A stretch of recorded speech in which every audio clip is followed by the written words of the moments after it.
Hi little bakers, today we're going to make chocolate covered strawberry pops. Now I'm going to show you how to make them. We need strawberries, chocolate, sprinkles and sticks. We need to put the stick on the strawberry.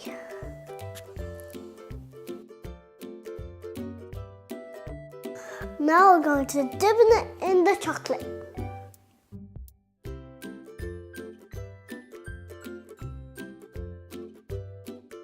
Make sure you let it drip completely. Add a few sprinkles.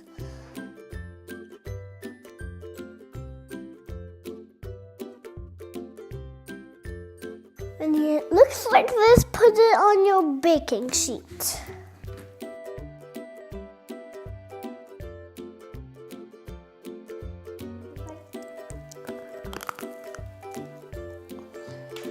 Don't forget to subscribe to my channel.